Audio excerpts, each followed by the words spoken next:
Varvara Mikhailovna, would you like to accompany Dad to the neighboring city for some shopping today? The daughter offered with a joyful sparkle in her brown eyes. Finally, this news penetrated her father's busy mind, and he decided to dedicate his precious time. Of course, Dad, I'll get ready then, Mikhail lovingly replied, watching his daughter hurry to get dressed without wasting any time. His business didn't allow him to spend much time with Varvara, more often than he would have liked. But when he did, Mikhail made sure that the day off remained forever in the girl's memory. They had a blast, laughing together with Varia. Mikhail went on thrilling rides until his pulse raced, delighted his daughter with boat rides, and let entertainers draw themselves as new pirates or anyone they wished. People glanced at this cheerful duo and envied them. The girl is lucky to have such a fun grandpa, they thought. Mikhail didn't take offense. What could he do if he became a father very late in life? Before that, he was a veteran of 2 Chechen wars, a retired VDV Major, and now a respected businessman, Mikhail Matveyevich, by everyone. He served his homeland faithfully, almost never leaving hotspots. But Nastya didn't want to have children with him. She was afraid of leaving them as orphans. Mikhail met her before the army when he was just a young guy. He saw the girl at a dance and fell head over heels, but she didn't even pay attention to him. The head of the factory workshop was against their relationship, considering Mikhail a yesterday's schoolboy. Misha's parents were simple people. His father worked at the same factory, and his mother was a cleaner. Compared to them, everyone around fawned over men who were nothing without their status. But Mikhail's persistence paid off, and he managed to convince the beauty to marry him. The father was happy, although there was no escaping love. Then they took Misha into the army, and Jana stayed waiting for housing under her father's roof. After completing his mandatory service, Mikhail Matveyevich started a small business. He opened a few small shops in his hometown. Fellow soldiers helped with money, and the business gradually took off. Glazov didn't have millions, but it was enough for bread and butter. Life seemed to have settled down, but Major Timela felt a sense of loneliness and unsettled domesticity.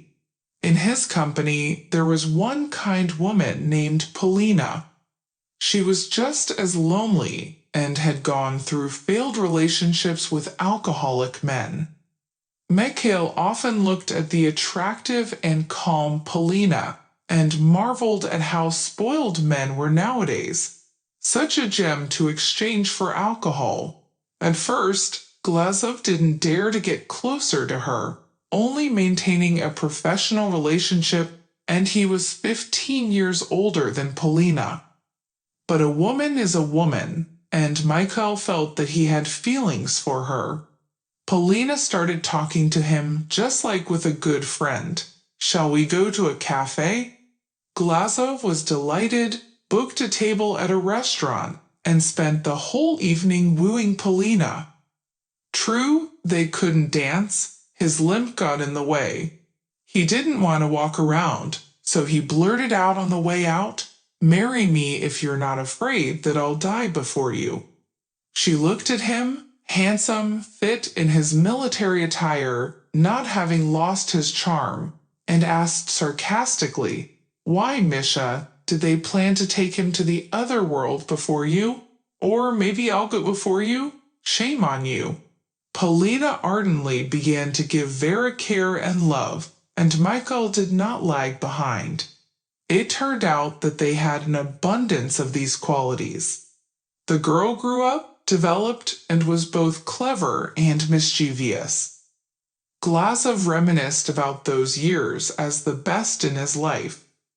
Misfortune struck Michael suddenly. On a calm winter day, Polina disappeared. She went on an important business meeting for the company and never returned.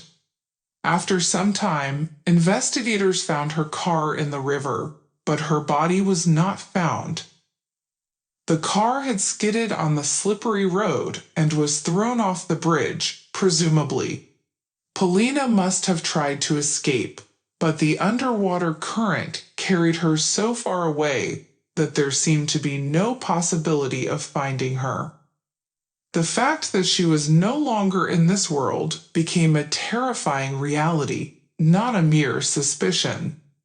Rescuers traveled for miles, helplessly shaking their heads. There was no chance of rescue. Unless a miracle happened, or unless it was all deliberately orchestrated by Polina.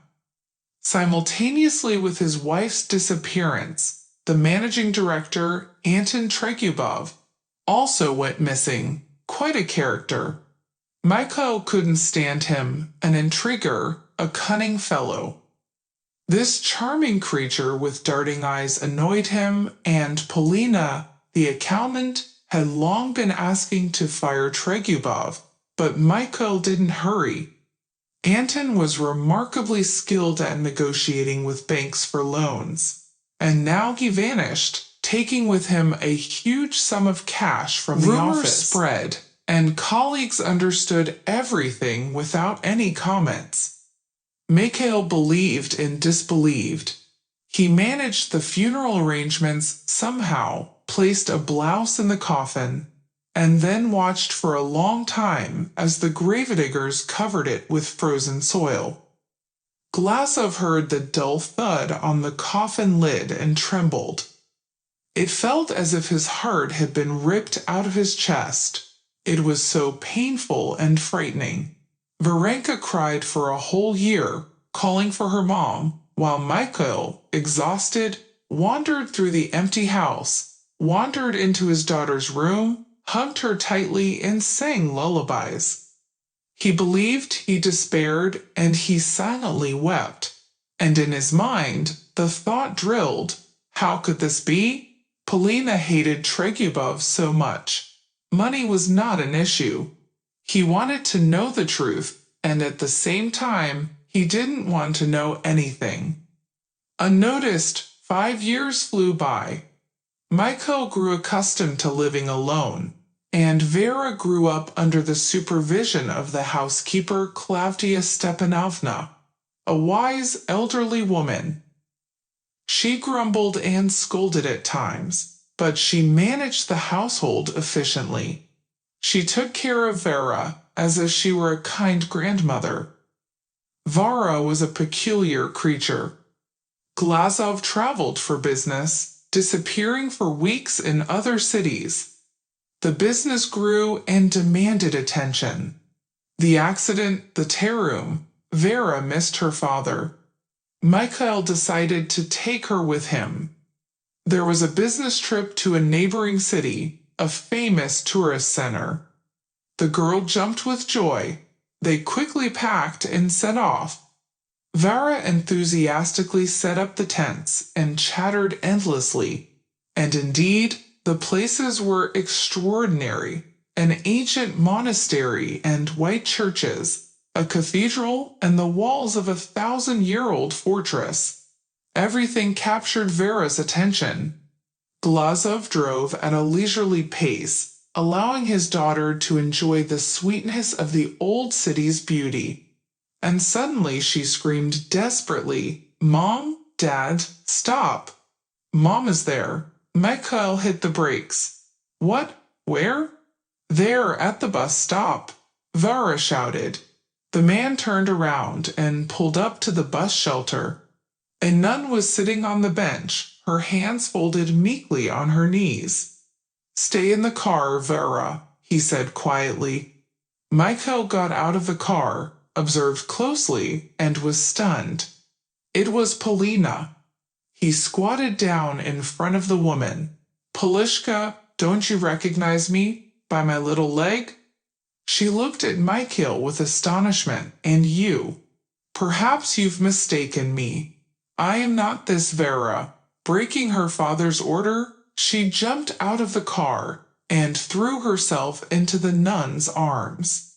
Mommy, you're alive. How I missed you." The woman's face brightened, and her arms embraced the girl.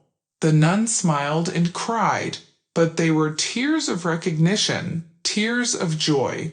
She remembered everything. "My dear, good one, you're alive and well. Veryusha, how you've grown, oh Lord. You're so cute." They drove to the monastery together. "There's a small hotel there. We need to calm down. We'll say goodbye to Mother Euphrosyne." In a small house near the monastery, it was quiet and cool. 4 people sat in the room. Michael Vera, the frail elderly woman, Polina's mother, and Euphrosyne, the abbess of the house of God. Polina told her everything. "According to God's will, if your relatives find you, I dare not keep you. Holy Dima is your family name. Worldly life is written for the daughter of a mother. We'll pray for you, sisters, day and night." Euphrosyne's voice was gentle and pleasant, like a babbling brook. "She saved me from the death caused by herbs," Polina confessed, bowing to the elderly woman. 5 years ago, Polina suspected Tregubov of embezzling money from the company's records. The numbers didn't add up, and the accountant began to investigate the cause of the discrepancy. All the threads led to Anton's activities. Polina realized that Tregubov had been embezzling successfully for a long time, and she cornered him with evidence of his fraudulent activities. Fearing imminent retribution, Anton promised to return all the money he had hidden in a cottage outside the city. "Polina Andreevna, I beg you, without witnesses, I implore you," he convinced her to go with him. He was skilled at persuasion, and Polina would have been suspicious, but she seemed to have lost her mind and went out of town. And just before the bridge, Anton asked Polina to stop the car. He felt dizzy, and then a blow to the head and complete darkness. "Tell me who would believe this story. I probably was nervous, so I forgot to lock the door," said Euphrosyne. "I don't remember how I got out, but it was winter, and the ice hadn't formed properly yet. I found myself near the bridge. There was a large ice floe, and I managed to throw myself onto the shore, right under the support pillar. Thank God, at that time I was walking out of the village onto the road to catch a ride. There's a shelter in the village where I accompanied humanitarian aid, and our minibus was on the way back, and I went for arrows and nets. I saw someone lying under the bridge. That's how it happened, as if the Lord directed me," Euphrosyne narrated. The abbess returned to the driver, and he, a strong man, pulled the injured woman onto the road.